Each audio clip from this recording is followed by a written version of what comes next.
Chapter 32.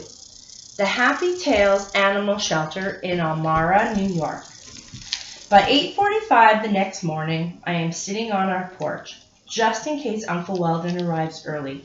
He arrives at 8:55, and I jump up from the couch, call goodbye to my father, and run across our yard to the truck. Uncle Weldon and I are in a good mood on the drive to Elmira. We talk about homonyms and prime numbers, and I tell him about Parvani's mother. Parvani cries a lot at school, I add. I think she's very sad. I cheer her up with homonyms. The closer we get to Elmira, the more I talk. Uncle Weldon, there's a sign for Happy Tails Animal Shelter. Tails has a homonym, Tails, T-A-L-E-S. That's a good sign, isn't it? Isn't it a good sign? I think it is. I'm sure Rain is the 23-pound blonde dog with the 7 white toes that someone brought in. Both 23 and 7 are prime numbers. Rose, my uncle interrupts me, don't get too excited, just in case. Just in case what? Just in case the blonde dog with white toes isn't Rain after all, okay? Okay, I say, but I'm bouncing up and down in my seat, feeling happy. Uncle Weldon puts on his directional, and we turn left and rumble along a dirt road. I see a sign that says Happy Tails just ahead. Soon the road ends in a parking lot by a low, long building. Now I see a bigger sign that says Happy Tails. Under the words are the paintings of a dog and a cat curled up together, their tails entwined. Where do we park? Where do we park? I cry. Rose, calm down, says my uncle. Here's a parking space, and over there I see a sign that says Office. Let's go. I run ahead of my uncle through the parking lot and along the walk to the office sign. I pull open a door. Inside, I see a waiting room with a desk and a lot of hard plastic chairs. Some of the chairs are occupied. Most of them are empty. I don't pay any attention to the people in the chairs. I'm only interested in the man behind the desk. Rose, slow down, my uncle calls after me, but he's laughing. I step up to the desk, stand on my tippy toes, and say to the man, My name is Rose Howard. I called yesterday about my dog. I explain about Rain again, and the man begins to smile. Yes, he said, we were hoping you would come in. Just a moment. Let me get the shelter manager. He speaks into a phone on the desk, and a few minutes later, a door at the back of the room opens, and a woman walks through it. She's holding a leash and saying, come on, girl. I watch the leash as it follows the woman through the door. Watch and watch until finally I can see what's at the other end. Rain, I cry. I run to her. Rain seems confused at first. Her eyes dart around the room as she looks at the strange people. But then they settle on Uncle Weldon and me, and she begins to leap and jump and yip and bark.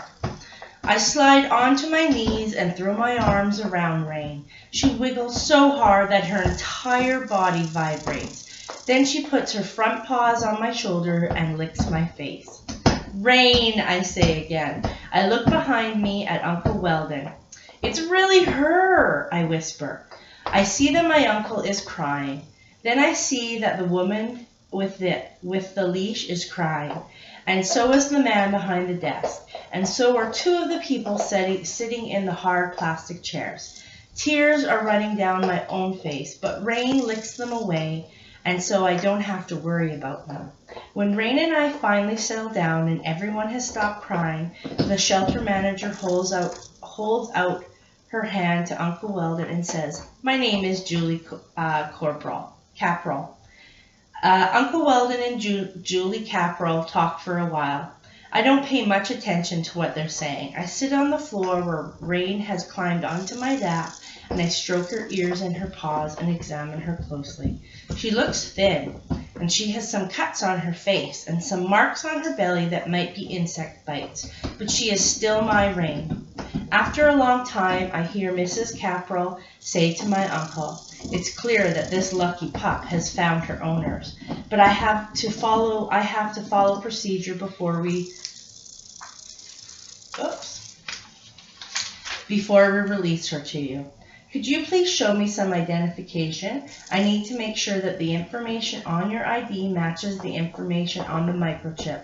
I'm a little confused because the chip says the dog's name is Olivia and not Rain. I twist my head around to look at Uncle Weldon. I'll be happy to show you my driver's license, he says. But I should tell you that I'm Rose's uncle, not her father, and I have to interrupt the conversation. What's a microchip? I ask. Chapter 33. What a microchip is.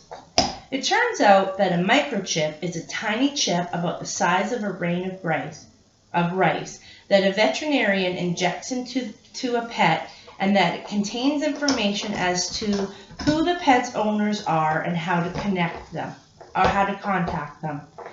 We scanned Rain, for a chip when she was brought in, Mrs. Caprell tells Uncle Weldon and me. She's been talking for a long time now, explaining microchip technology, and I'm trying hard not to interrupt again, but finally I can't help it. We didn't have Rain microchipped, I burst out. We've never even taken her to the vet. But she does have a microchip, says Mrs. Caprell. Are you sure? I'm getting a strange feeling in my stomach. Of course, we scanned it, and that's how we know her name is Olivia. Mrs. Caprell is frowning now. She sits in one of the chairs and opens a folder she's been carrying. Then she turns to Uncle Weldon. So, you aren't Jason Henderson from Gloverstown? Uncle Weldon shakes his head. We've been trying to contact the Hendersons, but we haven't had any luck, says Mrs. Caprell. That's why we were so pleased when you called yesterday, Rose, even though you hung up before we could get your number. Our phones have been misbehaving ever since the storm, she adds, and smiles at me. We thought you were one of the Hendersons. We assumed they'd have had to move because of Susan. Gloverstown got hit badly, and we just get a fast, busy signal whenever we call the Hendersons home now. And they didn't include a cell number on the contact information, so she spreads her hands. I slump onto the floor with Rain again. I put my arms around her and feel her fur against my neck.